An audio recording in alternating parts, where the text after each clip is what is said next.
Welcome back to Talkin Shop with ShopSabre. In this podcast, we like to tackle the CNC industry specifically and really talk a little bit about business in general. Hopefully you'll find some entertainment throughout it and hopefully some education. But the next episode starts right now.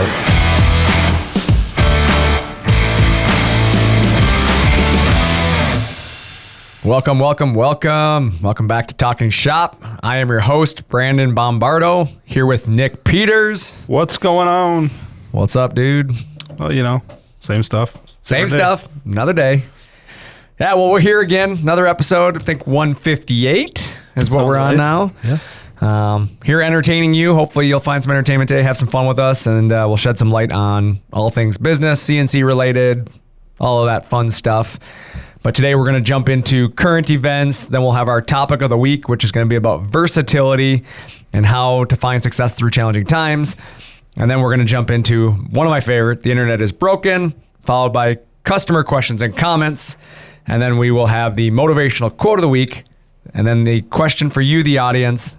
And then we'll follow it up by finishing off with our final thoughts. So should we get started, Nick? Let's do it. Let's jump into it. Well, actually, I'm not jumping anywhere. Don't jump anywhere right now. Not enough room in this little room to jump anywhere. We got a new room. It's great. It's a pretty sweet little room. It's decorated really nice. It resembles something I recall when you first started. What's that? Your office. Oh, that was good. Did it? That was good. It's a good thing we have a podcast room with a bunch of baskets and paper control things on the walls. I put all my papers over there. Yeah. Which ones? These ones. Oh, when you're done with them? Yeah. I'm going to file them away for file keeping. them away for keeping. Yeah. There's plenty of room for a desk in here. I don't think you'll fit back in here. Sorry, bud. Oh, well. Nice try. This is Nick's old office. It's a very passive-aggressive fat joke. I like it.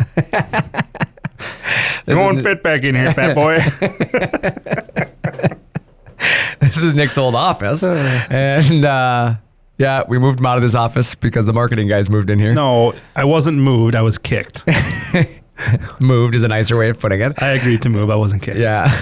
And then the marketing guys, we got bigger and the marketing department had to grow, and therefore they had to take over the old podcast room, which was bigger than this room. And voila. Now podcast room is in Nick's old office. Right. And I'm still stuck in my little box. Still relegated to the sales floor. So I like it. What do you think of it? It's good. What do you think I did with the? What do you think I've done with the place? I mean, that shelf looks a little bit out of order from how it used to be, but we'll probably get it figured out eventually. Somebody did move everything on my shelf, but I don't know who, and it makes me sad. Good. I mean, all the pictures look level. Thank you. I used a level. Covered up all the holes in the wall. Scrapes on the wall. Yeah. Some guy who had this office before me put a bunch of pictures up. It looks good. Hung them up crooked. Thought it might be a little bit echoey with not a lot of room in here, but actually, I think it sounds better. Good. Yeah, think so? Yeah, I think so. I mean, it doesn't take much, does it? No, we sounded pretty terrible before, so. No, I think it's good. But you know what? The other reason you can't jump anywhere right now is because if you jump, you might fall through the ground. It's soft. It is really soft. Very saturated. There is a lot of water in the Midwest right now. They're calling it, what, the 100-year flood, right? Sounds about right, yeah. It's crazy. Dude, I've never seen so much water in my life. And when you consider every year, we usually deal with snow melt and some sort of flooding at the beginning of the year, right? It's just normal part of all the water running down from Canada, through the rivers and all this stuff. And then obviously, all of our own melt off, but not during June. No, it's pretty unheard of. Like all the flood records around all the rivers usually are based kind of on 1965 when it was the worst it's ever been here. And we're shattering them this year. Yeah, I don't think it's going to be even close. I mean, I read something earlier that the Minnesota River is supposed to go up another 5 feet, and right now, in Belle Plaine, we're about a foot underneath the 1965 level. So, yeah, looks like it's going to shatter that. Crazy enough. Yeah, no, it's not good. I mean, what's sad is they built bridges with new heights that were supposed to be surpassing these record, and the water is approaching these new bridge heights. Yeah, it's crazy. It's just absurd.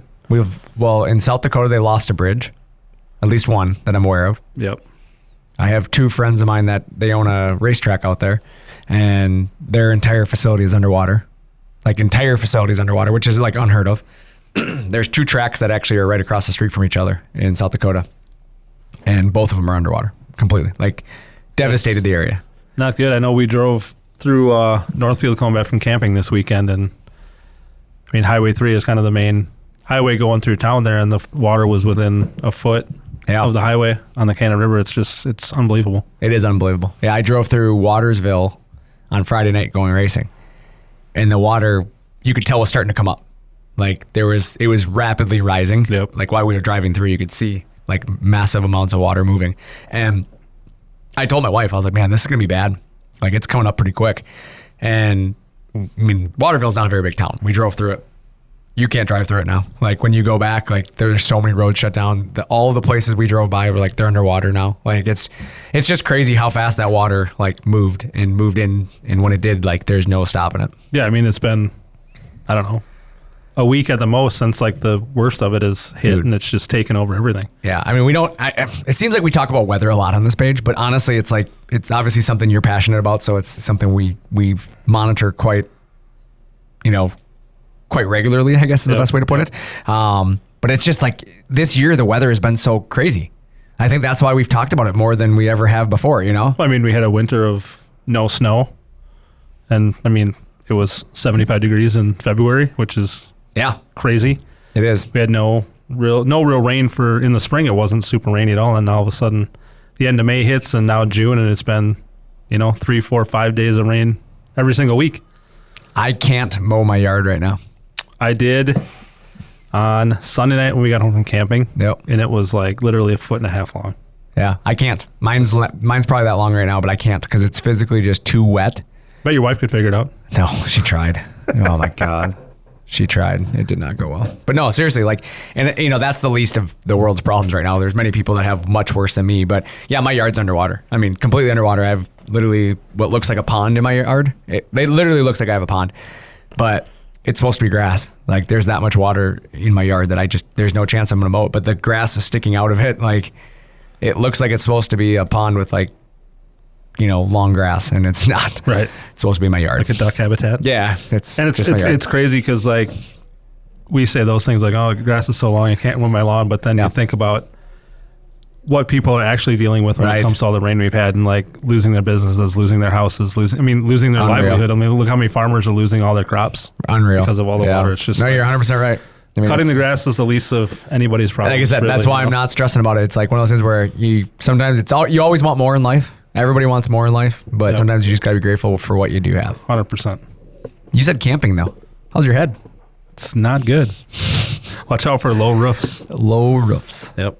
It's not good when you've had a concussion or two of your life and then walk straight into a old wooden beam that's covering up the shooting range and knocks you a little bit dizzy, and you kind of have to put your arm out to... Do you think you have a concussion again? Oh, 100%. You do? 100%. You think you need to go to concussion protocol? No. Okay. Not so far. Not so far? It's making sense so far. We'll see. Okay. Yeah, that's crazy though, man. Yeah, you hit your head. But how was camping though, besides smacking your melon? It was actually really awesome. Like, I'm not one of those people that is like, I'll go out and camp in a camper or a cabin or something, but in a tent to me is kind of like, oh man, like this is, I don't know. It's not my bugs, all that crap. But like I was telling you earlier, like they told us to bring bug spray, but probably wouldn't have to use it. And I was like, there's mosquitoes the size of spiders outside right now. Like, because they're everywhere. Yeah, they're everywhere. We got there and I put bug spray on right when we got there just because obviously I didn't want to deal with it. But there was literally no bugs the whole time. Like they don't spray to try to kill any of the bugs there. They just let everything go. The grass is just natural, whatever. Not a bug to be found the whole weekend. I'd only put bug spray on that one time. Didn't wear it the rest of the weekend. Slept in the tent, didn't get bothered by bugs. Was out all day long, didn't get bothered by bugs, nothing. It was crazy. That's so weird. And we're in the middle of the woods, like wood and weeds and wet ground everywhere. It's because it's been raining, but there was no bugs. They just said the other bugs and the bats and stuff control the population and they don't bother you. So that's so crazy. I feel like I'm going to start raising bats at my house. To I was just going to say the same thing. I know what I'm going to go buy now. Because all the crap that I've been spraying on the yard trying to fog them out and kill them isn't working. Hey, just a question. If I go buy a bunch of bats, does that make me Batman? Oh my God. Sure. Come on. Come on. Yeah, I got to go racing this weekend though. Like I said, I went to Watertown. How was that? Terrible. You got to race though. You didn't drive 6 hours for pancakes. Well, that's true. I didn't drive 6 hours for pancakes this weekend, although we almost did. Saturday, it got rained out again, but up until like 15 minutes before we were supposed to leave, they hadn't canceled yet. And then I told my wife, you know what? I've seen this before. Let's not go. So I unloaded the race trailer and did everything. And then, of course, they canceled. So. You hadn't forgotten about it from the week prior? No. I was like, that's not going to happen again. But no, yeah, Friday night didn't go well. We pretty much just sucked. I spun out twice. Well, you can learn from that, though. Like we've talked about in the past. You can learn from bad experiences. Yeah, it's true. I felt like a football the one time, though, because I got punted. Guy just gave me a good old boot, and I went around. I was slow. I was in the way. I deserved it. It happens. I've always said, like, when slow cars are in my way, I get angry, and I'm like, you need to move. Well, I needed to move. Then you don't move, yeah. Yeah, I needed to move. That guy moved me. It is what Speaking it is. of racing, I was watching NASCAR the other night. Dude. And I was like, dude, they just put rain tires on these cars and are racing on the wet track. This is kind of cool. It's kind of cool. I never knew they even did that. Well, it's pretty new. Is it? Yeah, they don't do it very often, but it's pretty cool. Are they just like regular car tires? Sort of? Well, they're like designed for rain. They're rain tires. But like they have the same like grooves as our tires? No, well, sort of? yes and no. I mean, they're designed for racing, right? Yeah, yeah. They're a racing tire built by Goodyear for these cars. But yeah, they have grooves in them to help like funnel water away. Fascinating. Yeah. I was amazed. It's pretty cool. It's like, wait, it's still raining. They've been trying to dry this track off and now they're just going to start. Yeah, I'm racing. bummed. What the hell's going on? I was watching the race a little bit. I was in the garage working, and I had it on the TV watching it. And then I had to take my kid to baseball.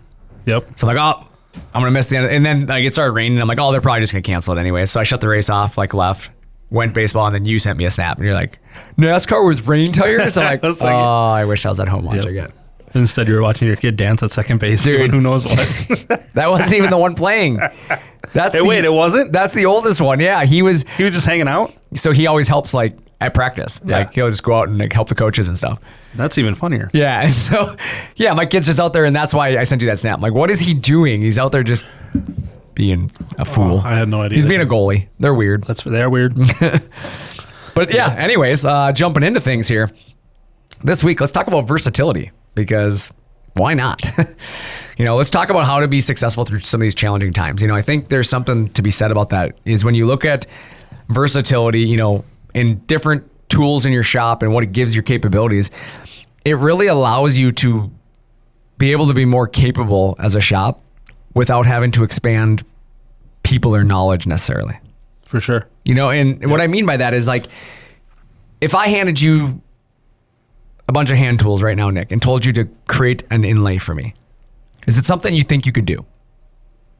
I could give it a good try. College try? Yeah. But honestly, do you think, like, and I don't know, I'm asking because I don't know your skill set here. Do you feel like you could make, like, if I said cut ShopSabre in an inlay in this wood and inlay then that other piece of wood into it and make it look like a cutting board, if you will, right? No. You don't think so? Probably not, no. Okay. It probably like that. Could you do that right there? No. Sorry, and I'm pointing so nobody on the actual podcast can hear, but there's a sign in here that says ShopSabre. So could you do that ShopSabre sign? No. Okay. That's my point of versatility. Like, how long would it take you, do you think, to perfect that skill? 27 days. 20. That's a very precise amount of time. I was going to guess, if I had to learn that, it's probably 6 to 9 months. Probably. Like, of actually, like, working on it and trying to perfect that trade, right? And I don't know if it, even after that would... I don't think you could even do that by hand and have it look that good. That's what I'm saying. I don't know. I've never done especially if you're trying to have, like, the size, the shape, and the roundness of all the letters match. It's never going to look like that. Right. And that's my point. Is so to do that would take a lot of time. When you think about, like, the versatility of a CNC machine, it gives you the ability to pick up trades that you otherwise would have a hard time learning, right? You could produce that by owning a CNC machine by a simple program, right? Yeah, you tell it what you want, and it gives it to you. So the nice thing about it is the machine will do anything you tell it to. So at that point, well, for the most part, asterisk there, for the most part. Yeah. But my point being is, like, if you have a cabinet shop and a guy wants you to do an inlay or something like that, you can do it by just using the CNC machine that you have to be able to give you that capability. 100%. So you think about, like, there's a couple stories I like to tell. One I want to talk about is there's a gentleman that I know. Chris is his name. He owns a trade show company. Some of you may have spoken with him. You may have seen the video. We have it on YouTube. You can go out and check out our customer testimonial videos, and Chris talks about his story a little bit there. But I want to talk about, COVID for a second. When COVID hit, it shut down a large majority of the world, obviously, and people weren't going to work, and one thing that wasn't happening was trade shows. Nobody was going to trade shows. They didn't exist, right? So what happens to a guy who owns a trade show display company? He's going to figure out a way to make hay off of what's needed during the pandemic, right? Well, he has two choices, right? His business is shut down. So he's either going out of business right. or he better figure something out, right? And so instead of sitting around and, feeling sorry for himself, what he did is he used the CNC machine that he owned from ShopSabre, the one that was creating the trade show displays, and jumped into PPE. He saw an opportunity to build these barriers and all the stuff that went into the PPE stuff. And he grew his business during COVID. He actually expanded. He ended up adding another machine because he was so busy. And then when he came out of COVID, once COVID kind of, moved past, his trade show stuff came back, obviously. The trade shows are back open. He's back. His business is actually bigger now than it was prior to COVID in terms of trade show stuff. And so he's grown his business through a challenging time. But as he had mentioned, if he didn't own those CNC machines, there was no chance he was going to be able to do that. Right. Because he didn't know anything about cutting that material. He didn't know how to do it. And he couldn't find people that were going to be able to teach him to do it because nobody was going to work and he couldn't hire employees. But he was able to keep his business running. And the other thing he was able to do is he was able to provide jobs, continue to employ the people that he employed and actually hire more people because PPE became a, what do they call it? A essential, right? It was essential required part. Right. Of, yeah. That's I was trying to think of the word they used, but it was an essential job. And so what it did is allowed him to keep his employees on staff who ran the machines and did everything. And he was able to basically pivot, right? And be very versatile with his business. And it's a fun story I tell because out of a very, unenjoyable time, he was able to create a good moment or a good product, Yep. And it, to me, it just says a lot about versatility on this type of equipment, correct? Yeah, and I don't want to assume, but I would guess that him making these items probably allowed others to go back to work at their jobs, right? Because they had the required equipment then that they were allowed to work. Because that's a good thinking. They had those things in place. That's true. Yeah, I mean the face mask and all stuff allowed people to go do their job because you had it and the barriers and think about that. He was building the barriers that you would see at the supermarket. Yep. Right? When you went to the supermarket, they had those Lexane, whatever they were, shields, those things. And we built a bunch of them here. Actually, Router Bob did a project on that as well, where we created a bunch of face mask shields that our employees were wearing and people used around here so we could continue to work. But it's kind of crazy to think about that versatility and being able to do something going from one industry that you're very good at. How many guys can build cabinets by hand, right? They could build a cabinet box by hand, but then ask them to build you a sign. Or ask them to build you something. Could they do it? Probably, but it's going to take them a lot longer because it's a new skill or a new, trade that they have to figure out versus having a piece of equipment. That same guy can be very versatile and do many different projects without slowing down the business. I mean, as we've discussed before, the opportunities are pretty much endless, right? If you can think it and come up with it, you can get your machine to do it for the most part. Right. Yeah. I mean, you think about a cabinet shop, you go back, I think about when my dad started this company and when he started it, cabinetry was all done by hand. It was all done by hand, unless you were a very big shop and you had a $250,000 machine, right? And then these machines started to enter the market and started giving people the ability to, instead of having to do things by hand, you could do them through automation, right?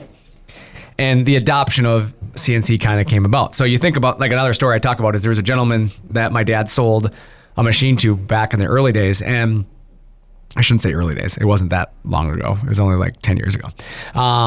But 10 years ago or so, he sold a machine to a guy. And when he sold that machine, the guy was doing everything by hand. And a story I like to talk about is there was a gentleman that he and his wife, they owned a business. They both had previous jobs. They left the jobs and of course started their own shop. And they did it because they wanted to have that freedom, right?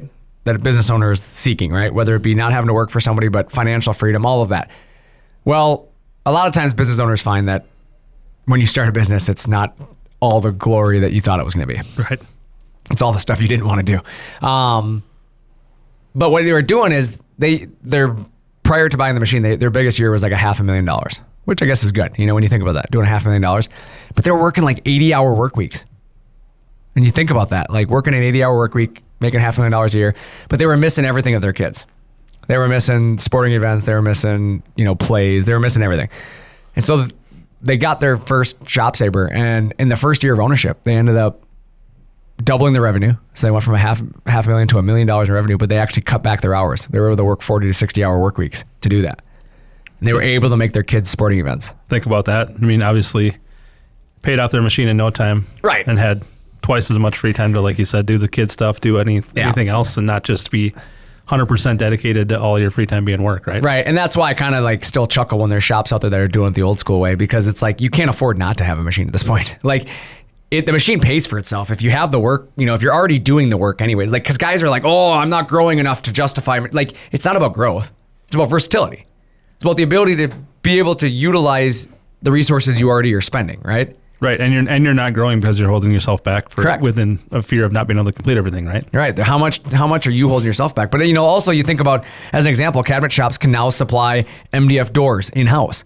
They can do dovetail drawers in-house. They can do, closets. I mean, let's talk about closets for a second.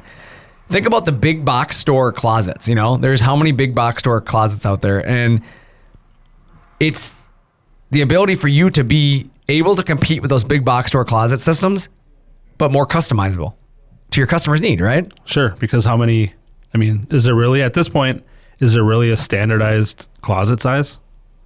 I don't think there is anymore. I shouldn't say that. Yeah, I'm sure there is like some construction standardized. I guess what I'm getting at is, in your house, would you rather have somebody build you custom cabinets that fit nicely in your closets, or build to a big box store and get a bunch of pieces that you kind of set next to each other and twist and turn whatever kittywampus way to get it to fit and look decent? I mean, it's going to look way better having a custom closet built for your house. Well, not only that, I think nowadays, like, the big companies have created enough, kit machine or kit setups that you can pretty much fit it to anything. But my point being is, like, I want it to be like the way I want my closet, right? Right. My shoes, my wife's shoes, what I'm saying? Like, to our needs. Like, I may have, my wife, she has more shoes than I know what to do with. Like, having, one shoe rack probably isn't enough for her. So to me, like, if I was going to build a new house, or if I was going to renovate our house, yeah, I want to pick it all out, right? I want to be able to customize the kitchen, but then I want to be able to customize the closets, and I want to be able to customize the bathrooms. And you start getting into that, and it's like, how many shops that are doing it by hand can do all that? They're not. And definitely not doing it in a good amount of time. I just don't think they're doing it, to be honest. I really believe that the vast majority of people by hand, because they believe they can't and don't want to. Yeah, I don't think they can be competitive enough. I think at that point they're bidding what they're asked to bid, right? Yep. The bid goes out, the bid packet goes out and says, hey, you bid the cabinets. But they're sending all of the closet work out to a closet company versus asking the same guy. And I think as this machine, as the CNC machines become more relevant, and this industry continues to take off, you're going to find more and more people going to be able to compete with those big box stores, which then is going to drive up the demand. For sure. Because if you can do them, then I'll have you do them, right? I'm not going to spend a fortune with a big box store on a closet system when I can just have the guy building the cabinets to build it all. Correct. To me, it just makes life easier. So, and you're probably going to get a better quality product getting it from, like we talked about, pay a little more to get a higher quality from somebody and support somebody's small business, right? I have to believe you're right on that. To me, the quality has to go up only because of the fact that it's not mass production, right? Right. I think mass product, there was something I read the other day that was like, of course, something that is cheap has high demand. Cheap things always sell. Right. Yeah. And the point is it's not saying like be cheap. It's basically saying don't undervalue your business. Right. Right. Like, you don't want to just be the highest demand product because you're cheap. Like, be the highest demand product because everybody wants to own it. Right. Correct. But not everybody can afford to own it. Because that's where you want to go. Because I think the people that take the time to actually like research and put some thought into what they're getting realizes that paying a little bit more for it is worth it in the end. Right, exactly. Again, it kind of goes back to our equipment, right? We're not the cheapest machines out there. Right. We're also not the most expensive. Like, we try to price ourselves to be very competitive to the lower quality products on the market without giving up some of the features and the benefits, right? And that's really how you need to look at your business, is like, how do you price yourself in that same, where you can be competitive, but you're bringing value? And this is how you do it. Versatility, right? Being able to offer more from the same shop. Hey, I can build your doors, your drawers, I can build your cabinets, your closets, I can build it all, right? And then I can build the sign for your business. Correct. That's the thing I think about, is like all of that stuff. You talk about the sign shops. You think about where this has gone. Like, when my dad started this company, it was because of he didn't want to sit at a bandsaw cutting hearts and chickens and roosters and all that for the rest of his life. And nowadays, like the signs, they're not 2D routed signs anymore. Like they're inlays, they're, being able to do 3-dimensional signs, 3D carvings, but you get into like ADA and Braille stuff now. And like you think about how many shops that own a CNC machine can do all of that now in-house. In the sign shop, world, whether you're going to cut foam or plastic or acrylics, like it's that versatility that you're not stuck to one material. Correct. You can cut so many different things. And like try taking a Dremel tool or try taking a hand router and routing a 3D sign. Good luck. Like, or do a what do they call it? A V-carved sign, I don't know why I was struggling to think of the word V-carved, but a V-carved sign like by hand. It's not going to turn out the same. Right. Like these CNC machines give you the ability as a sign shop to bring so much more to the fingertips of your customers. And it's the products they're wanting. It's not like you're developing a market that doesn't exist. These markets exist. You're just delivering the product they already want. Yeah. I mean, especially when you talk about the ADA and Braille sign. I mean, that stuff's everywhere. Right. Nowadays. I mean, well, it has to be. Has to be. Yeah. I mean, it's everywhere. And it's just, like you said, it's just, there's so much business out there that shops leave on the table because they just don't have the versatility. Right. And then you talk about like something I like to talk about is my personal life. Everybody knows race cars. I'm really good at being slow and spinning out and crashing. But when you bend apart, being able to be a fabricator in the plasma world, right? Being able to create custom parts. We joke around about my wife burying the lawnmower in the yard, but you think about how many lawn crews exist out there that, stuff happens. You're mowing industrial lots, or you're mowing, rural roads and ditches and stuff. Stuff's going to happen. You're going to hit something, right? Sure. Yep. Like you don't always, like in my yard, I usually know where everything is, but even that we hit stuff, right? Yep. So it's like you bend a mower blade or you're not a blade, a mower deck or a bracket or, what I'm saying. And being able to cut my own plasma parts out or my brackets, for the race car, being able to create, things that I'm going to use. I can't cut a straight line by hand to save my butt. Right. Like I can't. Like being honest, if you told me to cut a straight line, it's going to look very unstraight. I'm not very good at, freehanding, but I can cut brackets and holes and I can cut things that are much more accurate because of the technology. And that just gives me versatility. So I can attack more projects. I can be a fabricator at a technical level that I otherwise couldn't be because it's CAD driven. Right. And that's what I think is awesome, is like it showcases the power of like when you add CNC technology or automation to your shop, especially right now, like as some of the industries kind of, slow up a little bit. Now's the time to be adding the technology because every single thing you can do in-house just adds more capabilities. Right. And it gives you that time to learn it and grow into it, right? Like we've always talked about. It's a revenue stream. Do it now while you have the time to figure it out and not when you're behind on other things and don't have the time. Yeah, just don't become complacent is the biggest thing. Like you get saturated, with the one market you're in, right?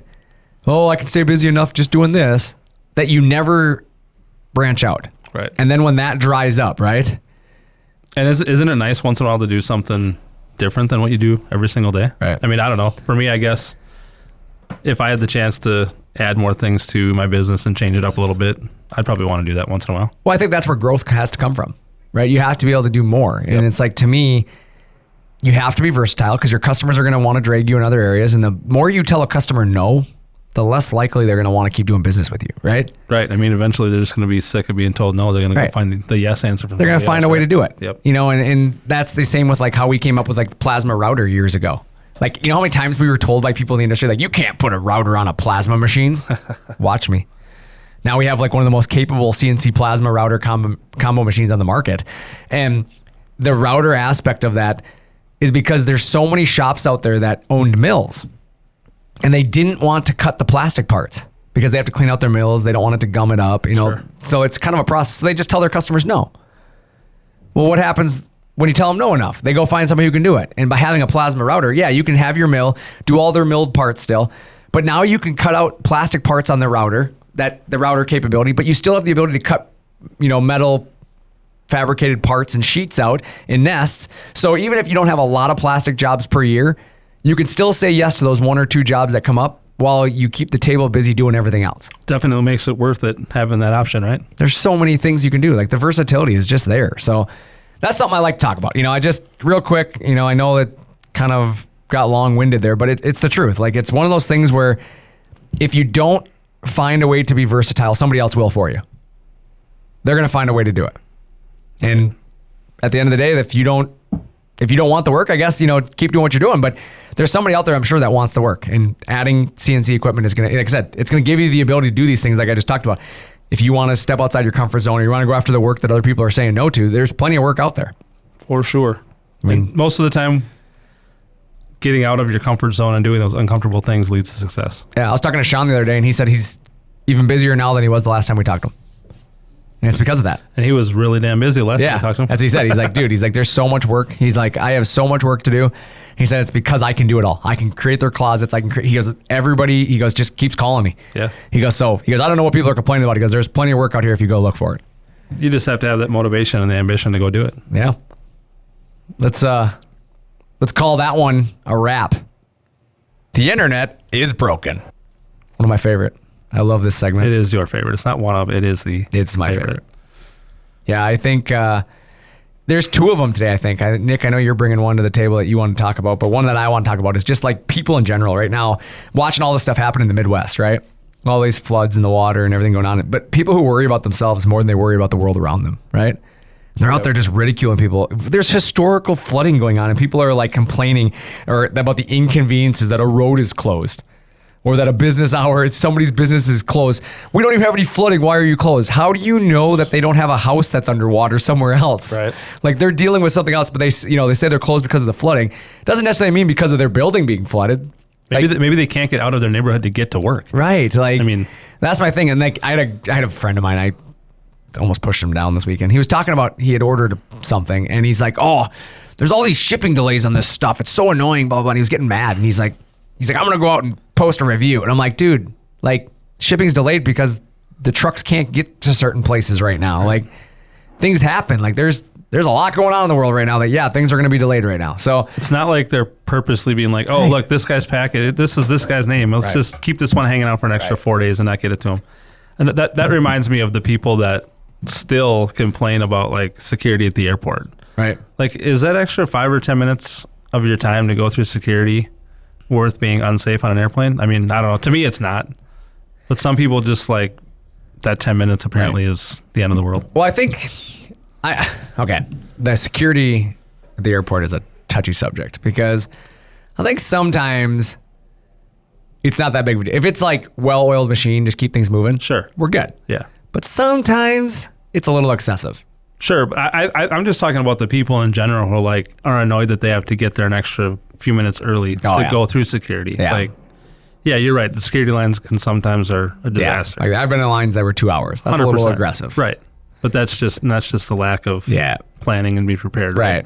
But that's just, I mean, that's a little bit different than what I meant, I guess. But at the same time, it's just people thinking that their 5 minutes of their life is more important than what somebody else might be going through. That's my thing is, just let's have some compassion out here.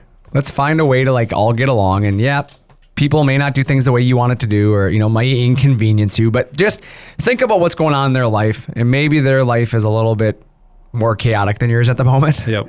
We were just talking about a race, my friend here that has the race cars, or has the racetracks, excuse me. Racers, they're really good at complaining. I'll be honest. Like racers complain about everything. The cost is too expensive, or this is too dirty, or that's too late, or they'll find whatever they can to complain about. And sometimes I'm like, dude, people, you just complain to complain. Like that's what you enjoy doing. Yeah. And I look at it as like I would race for free right now for these tracks. If they open back up, I will literally go race for free. Yep. You don't have to pay me at the end of the night. Like nothing. I just will come out there and support you. I will pay my pit entrance. I will do all that. I'll bring my family. We'll eat the food because it's just my way of saying like, I want to support your business getting back on the ground. Right. But some of these people, they will literally, and I get it. Like sometimes the little things matter, but to me, it's like the little thing to me that matters at this point is taking care of people, getting them back on their feet and getting them back to a point where they can, provide for their families. And I think that's the point. Like they're not doing it to like just line their pockets, right? They're doing it to entertain the people that come out to watch. They're Right. doing it to obviously support their family. They're running a small business. I mean, Right. it's just I don't. It's like you said. It's a weird thing to complain about and not be happy with. You have to think about, like, you know, you hear it in the world right now. There's so many people complaining about the cost of businesses charging certain things, right?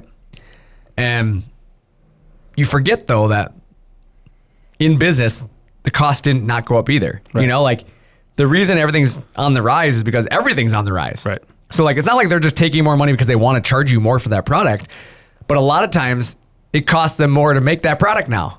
Things have gone up in cost. Well, and how do you just like pick and choose what things to complain about being more expensive? Right. Like everything is more expensive. You can't just pick and choose. Oh, I'm going to complain about the racetrack being expensive, but Right. not the grocery store or whatever. Right. Whatever you want to pick. Like Agreed.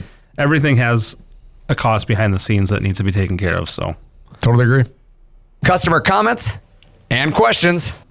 So today's questions for you and comments. Somebody had asked, what material did we use on the Redid Doors video, which is an awesome video. If you haven't checked it out, make sure you go out, check us out on YouTube. You can check out the Redid Doors video with Sean Morley. But we used Rift White Oak on that. So that... sounds fancy. yeah, the material turned out nice. We still have it downstairs. It's still not warped, for the record. It's actually, it's held up really well. I love it. I mean, the material turned out really good. So again, another versatility thing, right? You can be versatile and use your machine to create Redid doors, something that people sometimes don't think about. Question 2. Aggravation board in MDF. Total crap. Just saying. Okay. Like, that was a comment that was on one of our videos. Like, somebody who knew way too much about aggravation boards compared to me. And I'm going to be honest, I don't know anything about them. It was a game that Bob decided one day he was going to cut out on the machine to show off the machine cutting. And apparently we did it wrong. Apparently we cut out the marble holder area. I didn't know that. I know nothing about this game. But nevertheless, somebody made a comment that it was an aggravation board in MDF, and that's total crap. And they're just saying. So What does that even mean, though? it's total crap, obviously. So I don't know. I just didn't think it was a productive comment. I don't know that anything So good weird. comes. Yeah, I don't think anything good comes from saying that. Like, I guess that's just internet trolling for you. There, back to the internet being broken, right? Oh, God. Like, I don't know how that really matters. Like, we're just showing the machine running. We don't build board games here. Not very smart with them. Like, I'm gonna be honest, I don't even know how to play the game. But it definitely showed the machine can cut that shape. And the material was just what we had laying around. Right. It was MDF. So It's not like you were going to try to sell. yeah, I'm not selling it. Like, not something I'm doing, but you're right. It may not be worth a crap. Total crap. It might be total crap. So we'll agree with you. Like, we're not here to argue on that. So again, hopefully you liked watching the machine run, though. That was fun. Number 3, how do you use your vacuum table to hold down your cutting material when you have a wasteboard in place? Actually, that's an interesting question. So what it is our tabletops at ShopSabre have an engineered design to them for vacuum hold down, which allows the air to flow across the vacuum zones. Our machines are zoned. There's zone control. And that air, when it comes to the surface of that table, then it runs along the underside of the MDF, which is that spoil board. So that spoil board, or that sacrificial waste board that you refer to it as, is a porous material. Generally, we recommend MDF. Now, some people will use LDF depending on their areas and what they need, but basically medium density fiberboard or light density fiberboard. And the natural pores of those material allow airflow through them. And that's why they warp when it's humid and things like that. So we have to skim cut the surfaces and, obviously plane them, make sure they're flat. And then you throw your material on top of that. So whether you're cutting plywood or you're cutting phenolic or aluminum, whatever, throw it on top of it, turn the vacuum on, and it sucks it all together, squeezes it together, and creates hold down pressure. And that's ultimately why you can cut through your material and then cut into that waste board and not cut through your tabletop. And so it's just called through flow manufacturing. We got a bunch of videos that showcase how that works on our YouTube channel, and we'll actually probably be creating one here very soon. I think it's a good opportunity for us to create a new video and just talk about that. In fact, maybe I'll even be on that video. We might go in there and just have a little fun talking session in the showroom and show off how vacuum hold down works. And like I said, hopefully bring some awareness to it. See, the point with our videos is to get views and people to watch them. By telling them you're going to be on it, they're not going to watch. Yeah, you're right. I won't be on it. Tune in to see who will be on it. Although vacuum tables and hold down is still one of the most fascinating things to me. Yeah. Like when I first started working here, it made no sense. Obviously, it makes sense now. Yep. But it was I don't know, it blew my mind when I found out how that worked. It's pretty awesome. It is sweet. Yeah, it's one of my favorite things. I lost $100 the first time I ever saw one work. My stepbrother bet me $100 that I couldn't move the sheet of material if he didn't clamp it down on the table. But I wasn't smart enough to realize that he knew what he was doing and I didn't. So I bet him the $100. It still made it more fun because you were gambling though, didn't it? Yeah, that's why I did it. I was like, I'm going to win $100 on this deal. Nope, I lost. So on to the last question was kind of related to that is generally how long does it take to cut a full sheet of plywood for a base cabinet? That was a question that was asked. And generally speaking, it's very hard to answer that because generally it just depends on what shape, size, what you're working with. But on a full sheet, standard base cabinet, nothing fancy, nothing custom, just a standardized base cabinet, you're talking 3 to 5 minutes. And pretty straightforward, pretty easy. It's got adjustable shelves in it. It's got all the adjustable shelf holes. And then it's obviously got the toe kick and all that on it. So yeah, one base cabinet can typically be built out of a sheet of material and you can usually do it in 3 to 5 minutes depending on your specific design. How long would it take to cut on a table saw? I don't know because I've never done it, but I'm going to bet it's a lot longer. I tried once. Yeah. I'm missing part of my finger. Got him with the old nub. Yeah, but definitely would take longer than 3 to 5 minutes. It would definitely. It would take me 3 to 5 minutes to get set up. You're probably right, and to go find somebody to help me carry the sheet to the saw. Right, I can't carry that. You're right. So the point being, get yourself a CNC router. Get yourself a CNC router. Save yourself a lot of time. This week's motivational quote. It's not about being the best. It's about being better than you were yesterday. Focus on yourself, not others. And that is today's quote. I don't know. Motivational quote of the week. For me, that one is a good one. It's not about being the best. It's about being better than you were yesterday. In other words, just focus on yourself. Focus what you're doing. Yeah, people around you are trying to succeed as well. It's not about knocking everybody else down. That whole rooting against people thing is just not my thing. I always root for people's success around me. I want every one of my friends to be more successful than me. I want everybody in our office to be more successful than I was. I want every one of them to grow through our company as the most successful person in their position. I think it only makes us better as a company. It's the same way I feel in my life. If my friends are successful, it's going to generally rise our whole group of friends up. It makes me better at what I'm doing. Being around people that are, rising and learning is never a bad thing. So I've always been about helping those around me become better. And that includes sometimes you got to own up your own mistakes and your own faults and just be better than you were yesterday. You make a mistake. Everybody's human. We all make mistakes, myself included. Certainly not perfect, but I just try to own it, right? Yep. I apologize when an apology is due. I try to always just say, hey, you know what? I was wrong. Extend my hand and move on. So I can't control how other people react to situations. I can't control how certain things in business happen. I can't control certain parts of my life, but there are 2 things I can control, and that is my attitude, my effort. And so therefore, again, it's not about being the best. It's about being better than you were yesterday. Focus on yourself, not others. I like it. It reminded me of the hockey game last night and the handshake line at the end. Just seeing those guys Yep. You battled it out for the whole playoffs, but then they're going through the handshake line, shaking each other's hands, saying, hey, good job, happy for you. You guys earned it, whatever. Same type of thing. Obviously they're going to be disappointed that they lost, but at the same time they can be happy for obviously their friends and players that they played against for the last how many games. Yep. Focus on being better now next year, right? For sure. The audience question of the week. What is your least favorite thing you do each week, but find a necessary part of your life? This one's easy for me. Go. Separating and folding socks. Separating and folding socks. That's true. Just every time I do it, it makes me want to just go out and buy the exact same color set of socks of the same exact brand, same exact everything, so you can just wash them, put 2 together and be done. But then they wouldn't match my pants and my shirts and it wouldn't work well. So I don't do that. Mine's meal prepping. I hate, I know it's necessary. I was going to be hungry. Right. But I hate it. I just hate prepping my meals and getting ready for the week. I hate having to spend the time to do it. I just want the meals to just be ready. So that's mine. So yours is socks, mine's food. Very opposite ends of the spectrum, but I don't know. They're both around the house though. Household chores. True story. So we want to hear from you, the audience. Share it, comment section, the email. Jeez, why am I struggling? I heard food and I got excited. You did. Yeah. I like food. But no, yeah, send us an email with your response or in the comment section below. Make sure you leave your answer. We'd love to hear, like, what do you find what's your least favorite part of your week that you find necessary part of your life?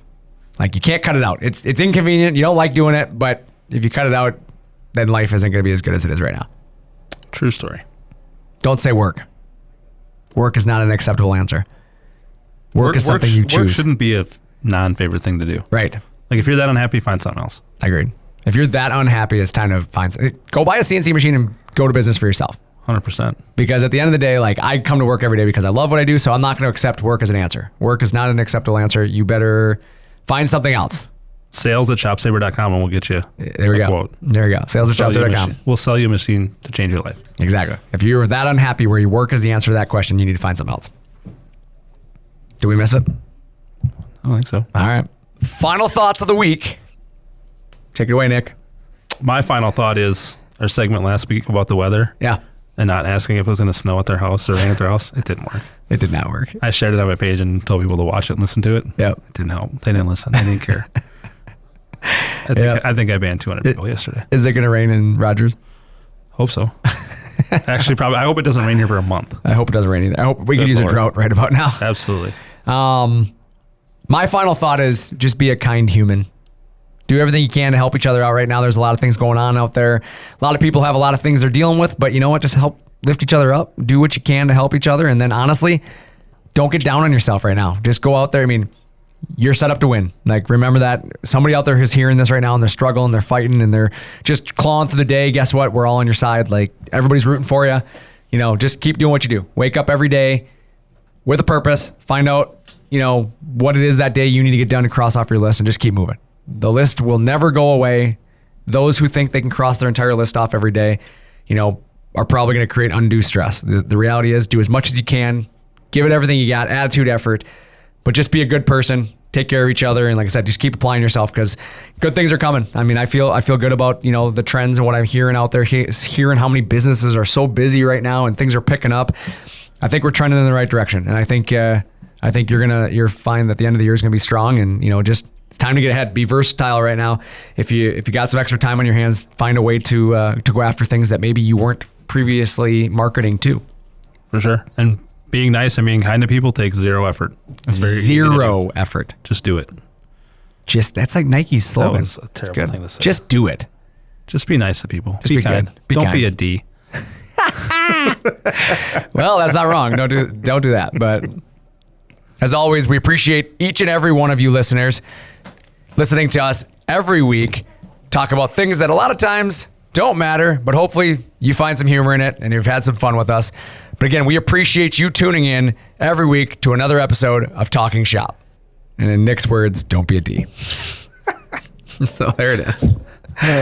With that, I'm Brandon. And I'm Nick. Thanks for Talkin Shop with ShopSabre.